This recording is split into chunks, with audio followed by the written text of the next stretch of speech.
Hello and welcome to this session of Get Digital. My name is Dr. Trevor Classie. I'm a lecturer and researcher in transformative technologies at the Galway Mayo Institute of Technology, and I'm delighted to be your EMC for this session.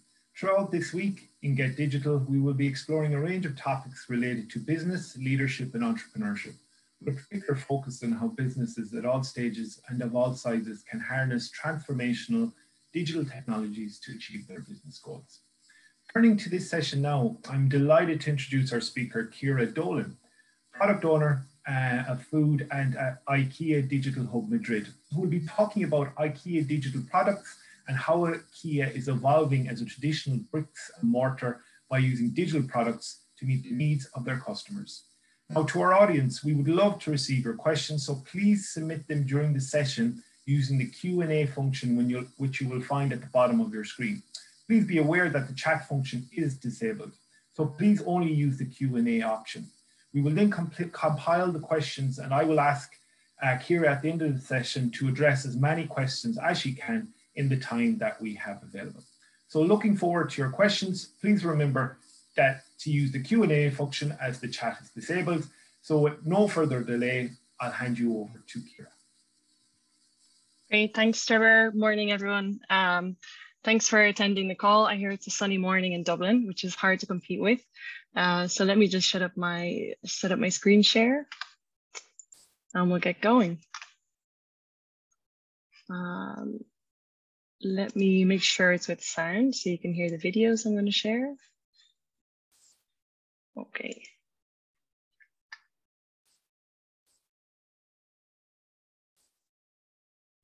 Great.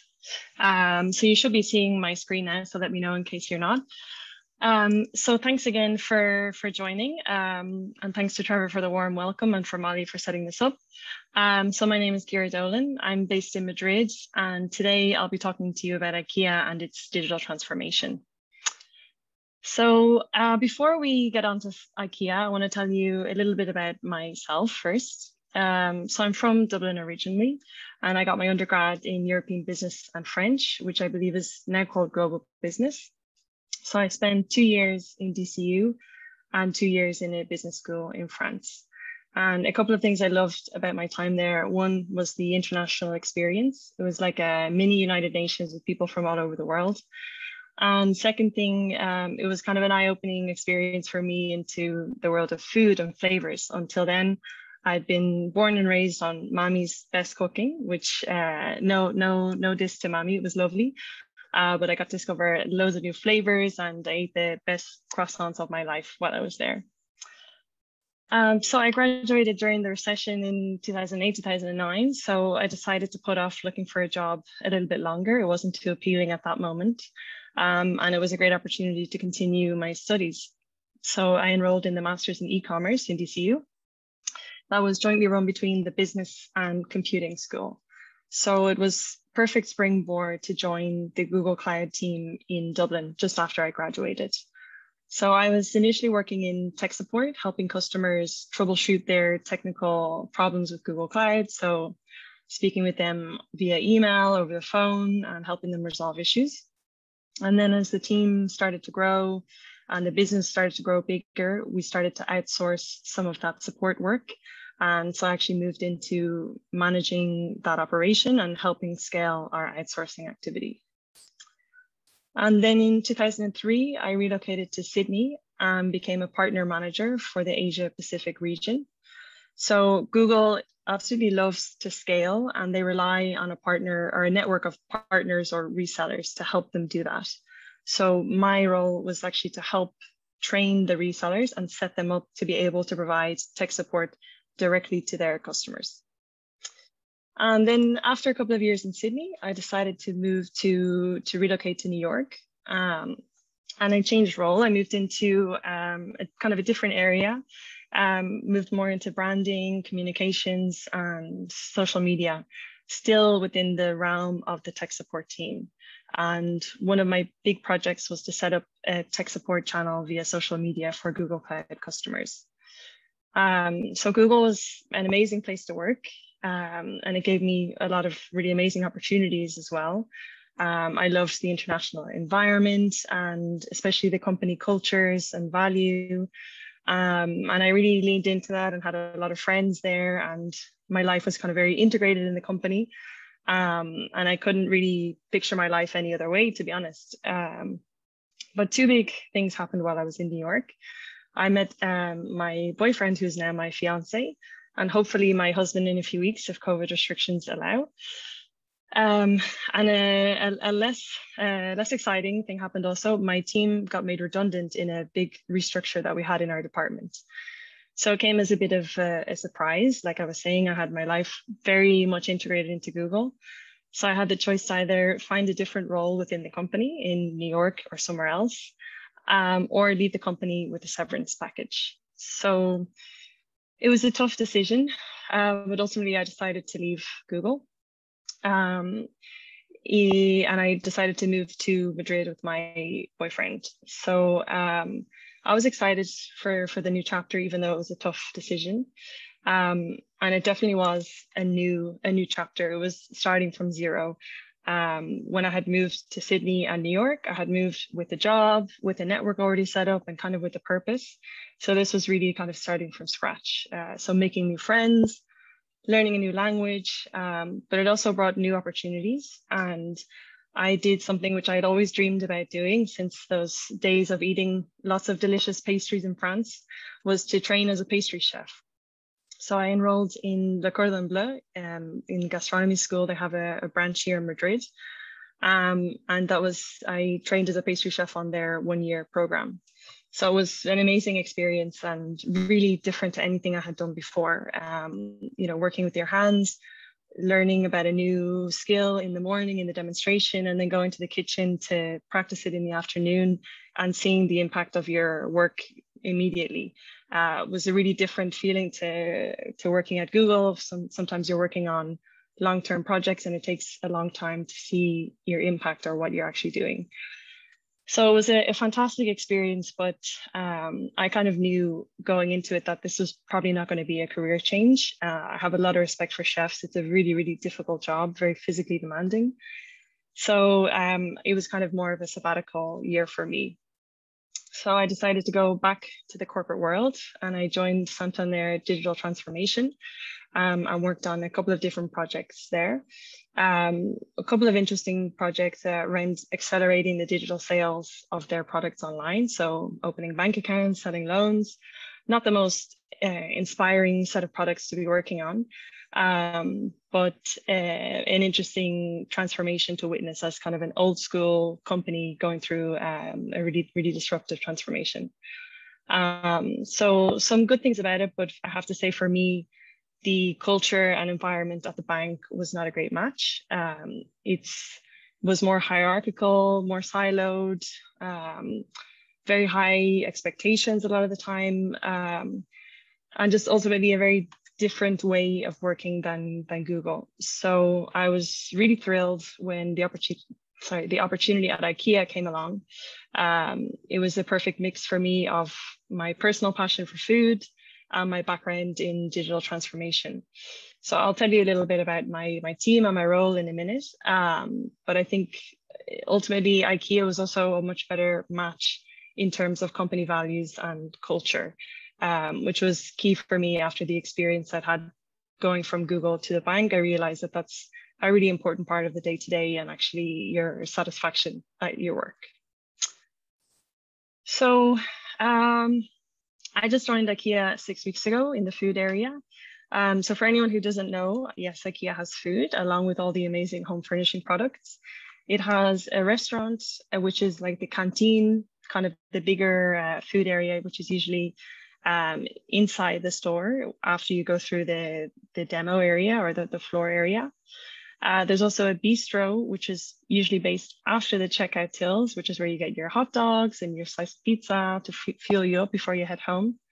And then they also have the Swedish food market, which is kind of like the supermarket area where they have a lot of packaged goods that you can take home, and things like meatballs that they also make in the restaurant. You can buy there frozen and make them at home. It's a pretty big operation. There's 700 million customers annually in the restaurants or in the food areas. And there's 2,000 outlets worldwide. So we happen to be one of the largest restaurateurs in the entire world. I think we're at number 6 or 7 right now. So it's a pretty big operation. So I joined the digital organization within IKEA, and I'm working as a product owner in the food area. And the digital hub that I'm in is based in Madrid. So what does my team do? Well, we're responsible for creating digital products to help with the digital transformation of the food experience from both the customer and the coworker perspective. So that doesn't mean creating virtual hot dogs or anything of that, but actually from the customer perspective, it means creating products like an in-store mobile ordering app so that when instead of queuing and asking what you want and paying manually at the checkout, you could scan a QR code, order your meal and pick it up to go and go to the table. Or for example, click and collect for food products or click and delivery to home, which is currently not available for food. And then from the coworker perspective, it means automating some of the manual processes that they have to do, like stock taking. Right now, a lot of things are done on pen and paper, and then entered into Excel sheets after and uploaded somewhere else. So we want to try and make that much smoother process with, for example, a device or a tablet. And then also using things like artificial intelligence when we're doing the planning and production for forecasting how many meatballs need to be cooked on a certain day in the store. So giving you a quick overview of myself and my role at IKEA, I also want to kind of take a step back and look at IKEA kind of on a wider picture. So we'll have a look at kind of the brand and vision and a couple of the performance stats from 2020. And then we'll have a few product demos as well, which I think will be the most interesting part. And then as Trevor mentioned, we'll have some time for Q&A at the end. So as I mentioned, I just joined the company 6 weeks ago. So I'll do my very best to answer your questions based on the knowledge that I have. But I also do have some limitations on the kind of information we can share. As you can imagine, IKEA is very sensitive about their brand and internal strategy. So feel free to fire away, ask as many questions as you want, and I'll tell you if I don't know, if I don't have a clue, or if it's a secret. So I'll do my best there. So I think IKEA is known by people all over the world as this big blue box that usually sits off the side of a motorway somewhere. But we feel that there's not much known about who's kind of behind the brand and a little bit about what we're all about. So that's what I want to share with you. So IKEA was founded in 1943 in Älmhult in Sweden by a gentleman called Ingvar Kamprad. And since then, we've gone from being a tiny mail order company to becoming one of the most well-known home furnishing brands in the world. So this little box or little kind of kiosk here is where Ingvar started selling products like pens and stationery, and it's evolved into the furnishing company from there. So our vision is to create a better everyday life for the many people. And that influences everything we do, from the type of products we develop, the ideas we share, the materials we use, it touches everything. And it kind of acts as a compass for all of the coworkers all over the world and keeps us kind of heading in the same direction. Keeps us focused on being grounded, being accessible, inclusive, and to do what's best for the many people. You know, IKEA is not a luxury brand targeted at a certain echelon of society. It's really there to cater for the many people. And our business idea is to offer a wide range of well-designed, functional home furnishing products at prices so low that as many people as possible will be able to afford them. I think that phrase kind of really captures the essence of IKEA, that it wants to make home life better. And there's kind of a never-ending desire to keep on improving things in terms of functional of the products and also pricing so that people can keep on affording them. So the IKEA brand, personally for me, it's always been one of my favorite brands, and it still is. I think it's pretty iconic, the blue and yellow.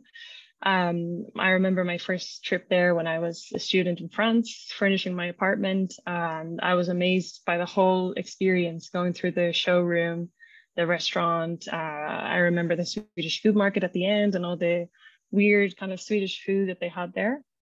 So I was definitely a fangirl from day one. IKEA is actually just a brand, though. It's actually not a company. There's a complicated corporate structure behind the IKEA brand, which I'm not going to go into now, but all you need to know is that it's a franchising system. So there's a company called Inter, which is responsible for the concept of IKEA. And then there's a company called Inca, which is the franchisee, which is responsible for the retail operations, like the people who actually run the store. But they're all part of this IKEA brand, and that's kind of the thing that unites the hundreds of thousands of coworkers across all of those different companies with different owners all over the world. So I've mentioned this a couple of times about the many people. So who do we refer to when we say that? So for us, the many people represent a huge group of people. It could be me, you, our customers, our potential customers, our coworkers, people at the suppliers. The many people is basically the group of people that we believe we can make the biggest difference for.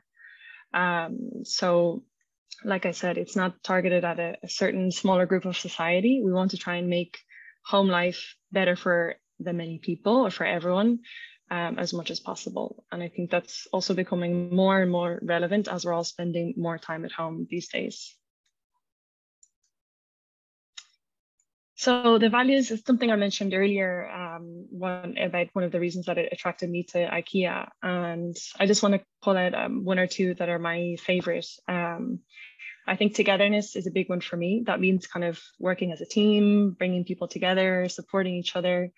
And that's something that I've felt from day one. I had a very warm welcome and received a lot of support during my onboarding.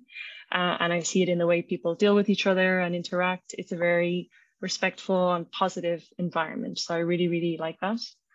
And then the next one, caring for people and planet. I'm really impressed that IKEA seems to recognize that we have a big possibility to make a huge impact. And from the food perspective, there's a lot of discussion and there's big objectives set around increasing the consumption of plant-based foods in our restaurants and bistros. So to try and lower the consumption of meat and increase the consumption of plant-based foods. And when you put that in the context of 700 million customers and 2,000 outlets, it's a big opportunity and a big impact to make. Okay, so hopefully you feel like you have a good feel for the vision and the brand of IKEA.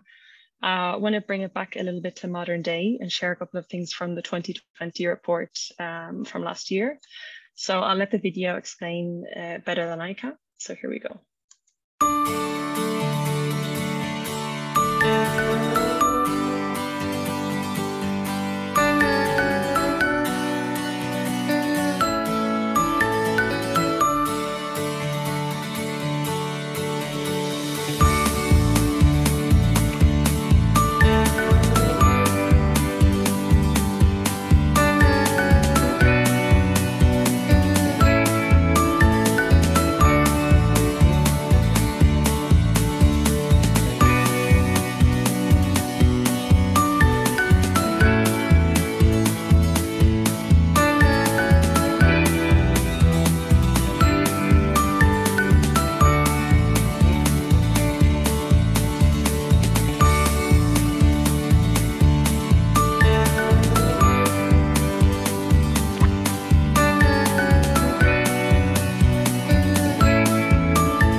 Great. So I think some kind of a barrage of stats there, but I think a couple of the most interesting ones is the increase in digital sales over the last year for obvious reasons.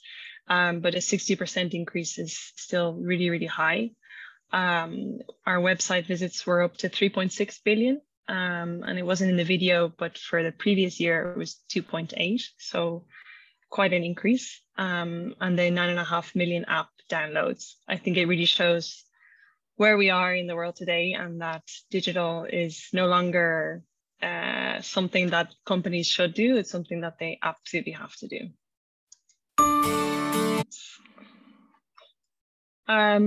So there's a few other stats from the 2020 report. A couple of the ones that I want to call out. Over here on the left, around the different types of IKEA stores that are popping up. So we have 58 smaller format stores, like planning studios or city center locations. There's actually one here in Madrid, and it's right smack bang in the middle of the city. It has a dedicated click and collect location. There's a small cafe, restaurant, and a selection of IKEA products where customers can just go and buy things off the shelf. And they also have planning services, so you can plan your kitchen renovation or your new wardrobe system. So I think it shows that IKEA is really trying to meet the customers where they are. A lot of people who live in cities don't have the means or way to jump in their car and go to one of the big blue box IKEAs far away. So I think it's great that they're kind of adapting to their customers' needs instead of making customers adapt to them. Another thing is the 50-50 split of male to female managers. I think that's really impressive. And I think it's a lot of companies have aspirations to get to this eventually, or to even have a better split. But I think the fact that IKEA is already there and that it's already 50-50 in management positions is a really good signal. And the last thing on the bottom left here, the 39 million products saved. I think that's really important, and IKEA has started to do a lot of sustainability initiatives, like buying back furniture from customers to resell, and a product demo we're going to see later, which is the as-is products being brought online. I think IKEA gets a bad rap sometimes for being kind of disposable furniture, so I think it's really important that we're investing in that area and having some good results already. So I mentioned that I'm in a digital hub in IKEA. There are dedicated hubs across the globe serving both local and global digital needs. So what we mean by that, for example, the hub in Shanghai is a local digital hub, and it's developing products specifically for the Chinese market. The reason why we have a local hub there is because it's such a unique market, and if we were to develop something from our hub, it's likely that it wouldn't translate or it wouldn't work well in the Shanghai market, or in the Chinese market. So that's why we have both local and global hubs. So I'm based in the Madrid hub, which is a global hub. So we're serving all markets. So the products that we develop should in theory serve the majority of the IKEA markets. There's about 4,000 co-workers in the digital hubs and locations across the globe. And right now in Madrid, we're about 40 people, but probably by the end of the year or early next year, we'll be about 120. So there's a lot of growth happening. So now I think some of the most interesting parts. I've picked 3 product demos for you. So the first one is coming from our Shanghai hub, actually. So this is currently the only IKEA market that has an in-store mobile order solution. And it works for both the restaurant, which is the bigger canteen area, and the bistro after the checkout tills. It's unique in that it's been integrated with the WeChat platform, which is used kind of like a WhatsApp in China, to put it simply. And the video I'm going to show you is unfortunately in Cantonese, so I'm sorry about that. The interface of the phone, but I think you'll probably be able to follow along. It's quite intuitive. But basically, the customer scans a QR code within the store, and then they're brought to the in-app mobile order app in WeChat. So they go through, select the products they want. They have payment via WeChat. And from the same app, they get all the order updates, notifications when it's ready, and then a chance to evaluate the service at the end. So let me skip onto the video. Here we go.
Great. So I hope you've all had a good breakfast, because you might, if not, you might be starving after seeing that. It looks very tasty. So moving on to the next product demo. So this is for the Pax Planner. And if you're not familiar with the Pax system, it's a modular system which allows customers to design their own customized wardrobe. And in this version, this is an updated version, users can input like the input based on their profile, like age, gender, the functional preferences, like if they're a bag lover or if they need a lot of storage. And the system actually suggests a wardrobe setup for them. And this was developed through a collaboration between Inter, which remember is the franchisor, the people who own the IKEA concept, and IKEA Germany, which is part of Inca, which is the retail organization. And it was developed at a rapid speed due to COVID, meaning that the stores were closed and the customers couldn't go and interact with somebody, a coworker at IKEA, to help them plan. So it was important to make it available for them at home to do from their couch. And the old Pax Planner worked on Adobe Flash, which was being deprecated. So I have another video, which I'll jump into. Here we go.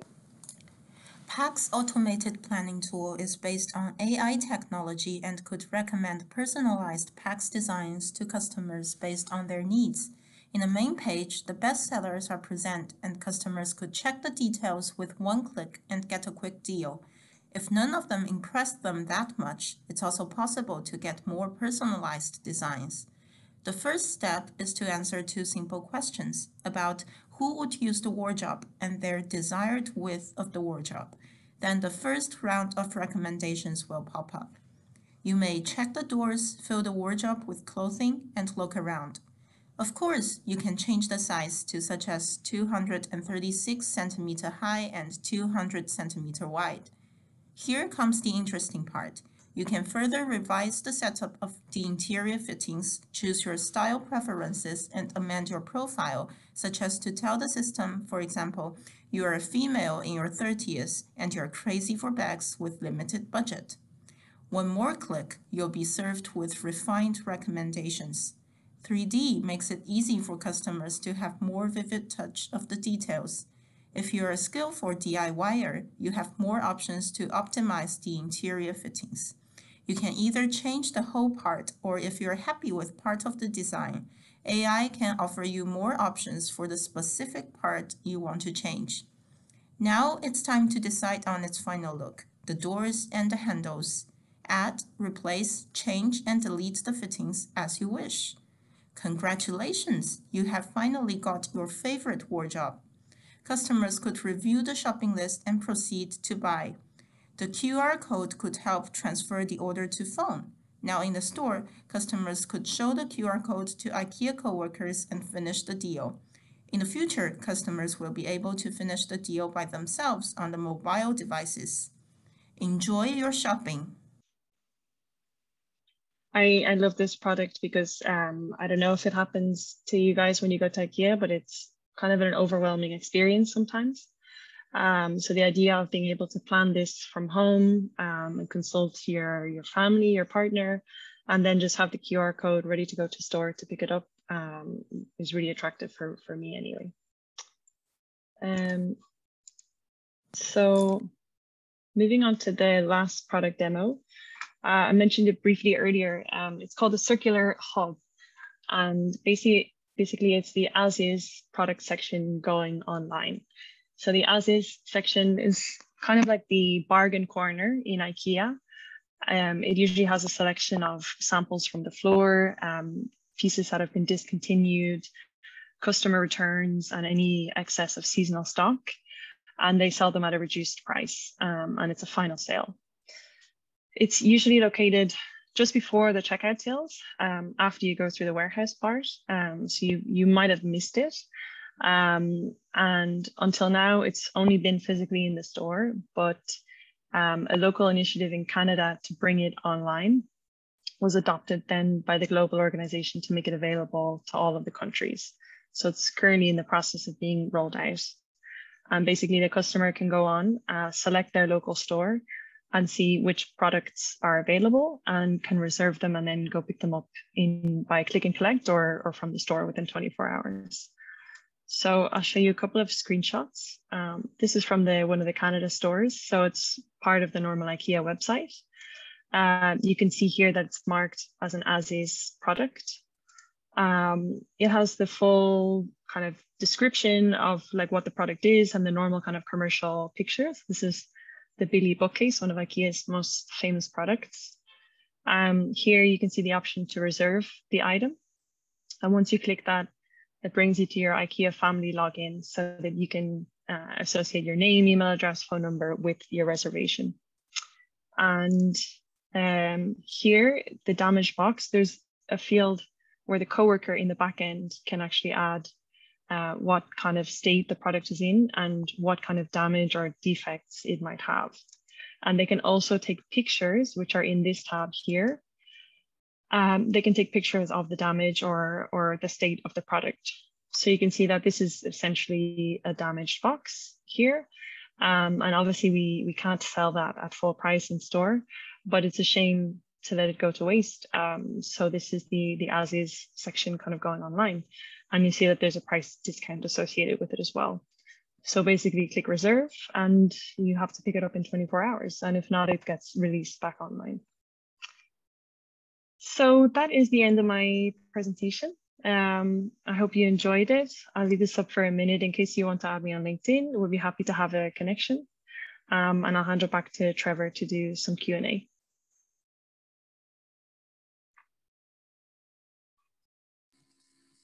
Thanks a million, Ciara, for that fascinating presentation. I suppose we'll jump right into the Q&A section.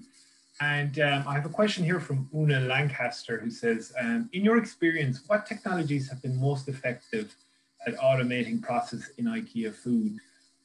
Also, are there any tools you're looking at using in particular for streamlining stock taking? I'm working in the restaurant industry too. Yeah, so I think the technology and tools are important, but I think actually the most important thing that you have to identify is what is the frustration or the pain the coworker might be going through, and what is the value then that you can create to address that. And that could be with any particular tool. So I think as a product team, we try and focus on what is the problem and how can we solve it as opposed to the specific tools. Just to give you an idea, currently, as I mentioned, the stock take in a lot of stores is done with pen and paper. So what we would be looking at doing is using the barcode system and having a handheld device that would scan the product and that would be automatically uploaded into an Excel or a database somewhere. So to save the coworker from doing that manual step. In terms of actually brands or particular tools, I'm actually not familiar with them, but that would be the kind of the way we would go about it. And sorry, the second question? So are there any tools that you're looking at using in particular for, let's say, streamlining stock taking? Okay. Brands or particular tools, I'm not sure, but apart from, as I mentioned, trying to understand like what is the pain, and in this case, it's the duplication of doing something manual and then inputting it.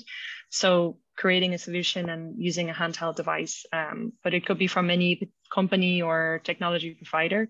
But what we always try and do is just keep in mind what is the issue we're trying to solve and keep kind of focused on that. Thanks for that, Ciara, and thanks, Luna, for your question. If you have any more questions, please use the Q&A function.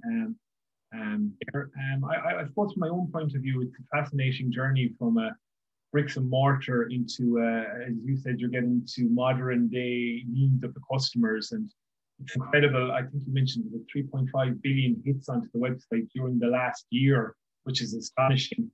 And I suppose on a day-to-day basis, what would your team's roles and responsibilities be here? Yeah, good question. So we are brought on as a product team, and our job is to make the digital transformation happen in the food experience. So it's really looking at it from both the customer and the coworker perspective, and understanding what are the pains or struggles that people go through when they go to IKEA and when they want to get their meatballs or hot dog. And similarly, what are the pains and struggles for the coworkers for providing that? So, for example, from the customer point of view, I know if you've ever been to IKEA on a rainy Saturday afternoon, and you're trying to get lunch there, forget about it. There's a huge queue. By the time you get around with your tray to pay, your food's cold. By the time you find a table, so they're kind of some of the issues that we're trying to solve. So, for example, in that particular case, the the mobile solution for ordering food would really help streamline that kind of process and make it a much better experience for the customer. And another thing I mentioned for the stock take example, but also another thing we have to do with food, there's a lot of restrictions and complications because of food safety, which is really important.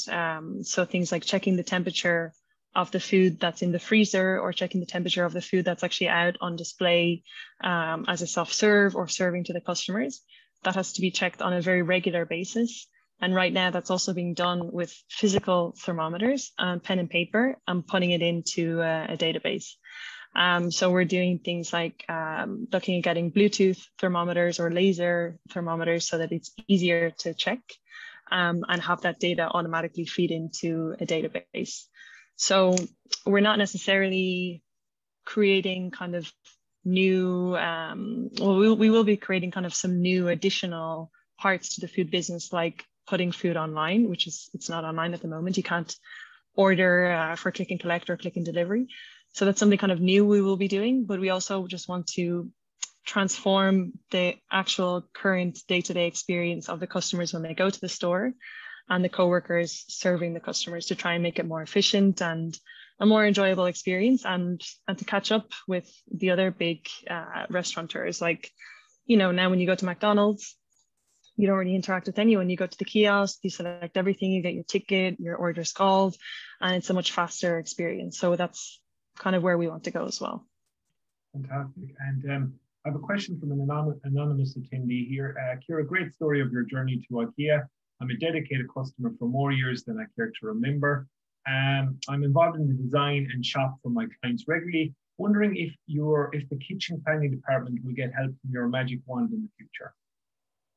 Yeah, absolutely. So one of the big things that we've noticed on the coworker journey is that the food manager has a really difficult job to plan the production.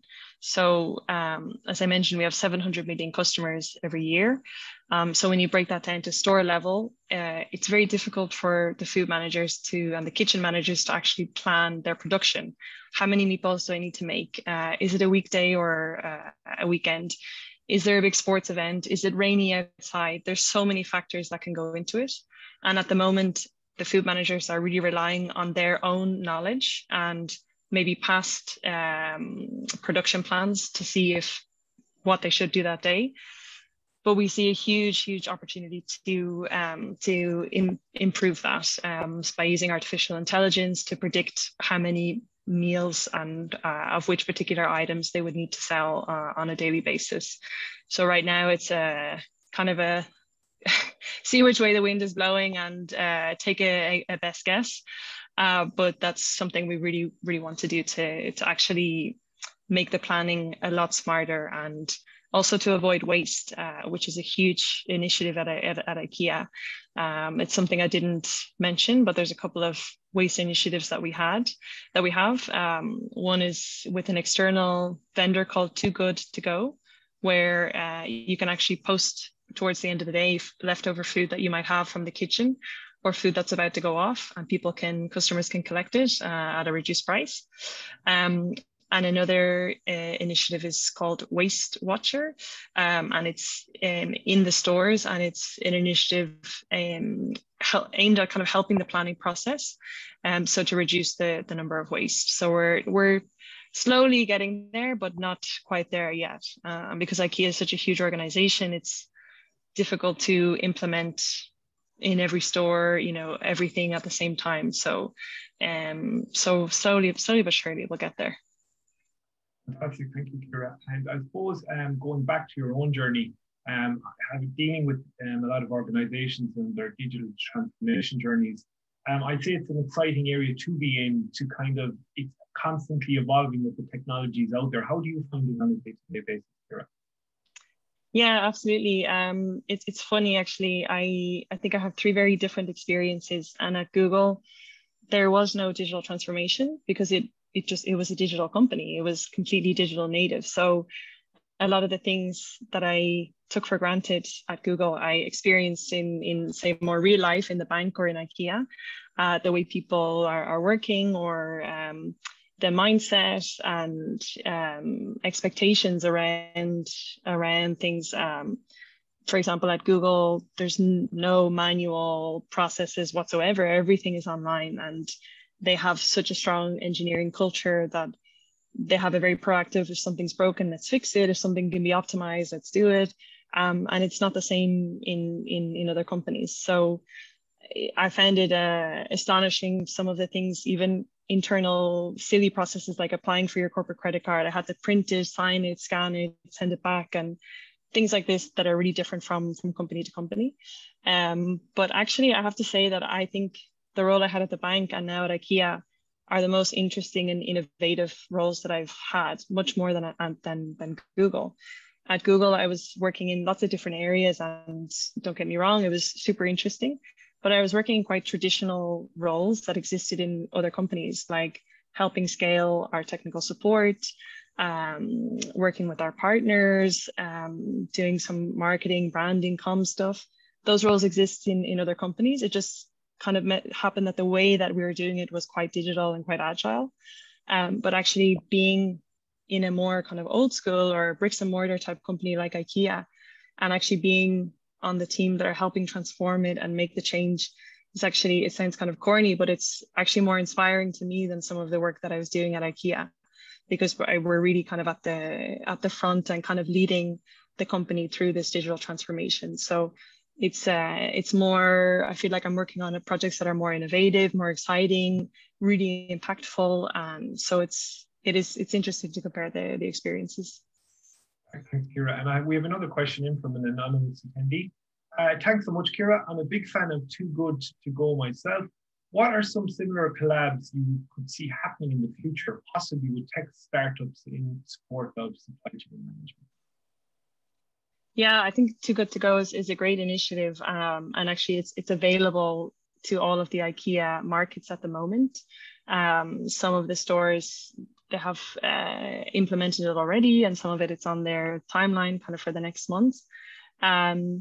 There's another, in terms of wastage, I'm actually not that familiar with other providers or other solutions, but another interesting external provider we're talking with at the moment is a company called Cool Food, and it's about promoting sustainable food.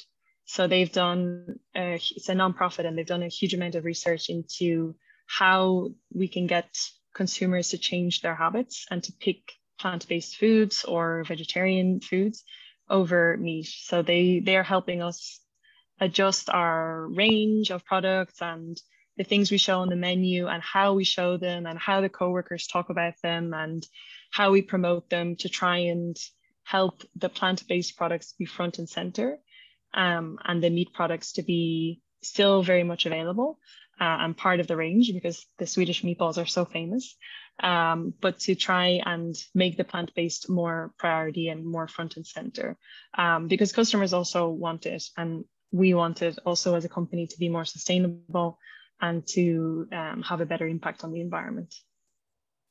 Fantastic. Thanks for answering that question, Ciara. And I suppose the last question for myself is, it's great to see, you mentioned IKEA's culture and values, and it's great to see that sustainability embedded within it. And I suppose, what would your view be on, can technology enhance our awareness or the customer awareness of sustainability? Because it was fantastic seeing your presentation, the box, and it was slightly damaged, and rather than, let's say, in the food world, that would have been thrown out as waste, it's actually left into the supply chain, and it's not too bad at damage, it's usable. So you see that interaction of a convergence of technology and sustainability to enhance customer awareness. Can you see that being an important over the next few years? Definitely, yeah. And I think the last example I gave is a really important example of, you can have the as is section in the store, and it's been there probably, for a really long time, and it has the same goal of giving products a second home, but it's probably been really underutilized because the place where it is in the store, it's just before the checkout tills, and I, as a customer, sometimes will go there just to have a look and see, and maybe there's a nice bowl or a plate, but I'm not going to buy a sofa from there after I've been through the whole IKEA store. So I think bringing it online and making it digitally available to customers from the comfort of their home, and being able to see if there's a sofa there, they can, that's not a decision you make on the spur of the moment. So I think it's really, really important to have those kind of sustainability initiatives and to make sure that we're using technology to make it available or to scale it. And then also we can measure it much better that way as well. So I absolutely see technology integrating in all of those sustainability initiatives. Yeah. Thanks, Ciara. We have another question in. Are there any new innovations that you're particularly excited about for the future of IKEA restaurants? I think the food mobile order is one that I'm really excited about. I have got so used to going to, takeaway or restaurants and scanning a QR code, especially now when in COVID situations, a lot of bars and restaurants here have fully adopted to scanning QR code, and then you can actually do your whole order through your mobile phone. So I'm used to this kind of more streamlined and efficient way of doing things. And I think that's one that I'm really excited about. And we've seen from the version of the app in Shanghai that it's worked really well and the uptake was really high. And of course, digital penetration in China is probably higher than it is in other countries in the Western world. But now with COVID, we're all getting used to scanning QR codes more and more to not have to touch menus or to be able to contain your space a little bit more. So I think that's probably one of the most interesting ones. But I'm trying to think if there's something else that we're in terms of something that I haven't mentioned maybe is some ideas that we have which are being piloted in a couple of markets is a subscription service. So not necessarily a technical product, but it can be scaled very well using digital services and technology. So whereby you might sign up for a monthly delivery from the Swedish food market. So you might get some coffee, the delicious oat cookies, some frozen goods, some other snacks, and then maybe some napkins or those kind of things that you might use on a more regular basis, and having like a monthly subscription. So even if it's, it's a physical product arriving to you, we can use technology, so through the web or the app, to make that order go through, make it efficient for the coworkers to put together the box, and have all that kind of streamlined using technology. And so that the customer can then track their order after, see when it arrives, and all of that. So that's one product that's being piloted in Canada at the moment. Thanks a million for that, Ciara. We've no further questions. I'd like to say thanks a million for giving up your time today, Ciara. Very, very welcome, and thanks for the invitation. It was a pleasure to speak to you all. Thank you. Next up, we'll have Martin Hennig at 10:30. Martin's digital transformation consultant at Noah Connect. Thank you, everyone, and thanks for all the attendees for coming along today. Thank you. Thank you. Bye-bye.